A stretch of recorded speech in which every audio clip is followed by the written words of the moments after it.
We keep asking you this. What happens then?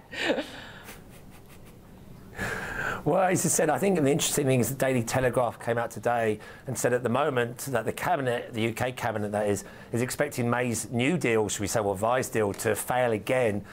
Fail by about 100 votes, so less than last time, which is a positive, but still fail. The market's not too disturbed by that because the market is just assuming that that the no deal option will be taken off the table theoretically, and I say theoretically because the only way it's actually taken off is if a deal is actually reached or if Article 50 is rescinded, but at least it'll be taken off temporarily because they're expecting the deadline to be asked for an extension.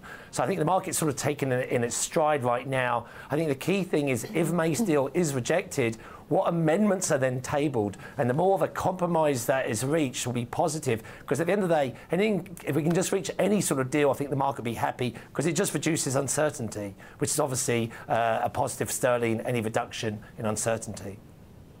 David, there has been some movement from some of the Brexiteers in the Conservative Party towards perhaps voting for this deal, perhaps with their holding their noses. But then where does it leave us if it does actually get through? Because the Labour Party then says that should then be put to the people if need be. But that movement is also growing, perhaps.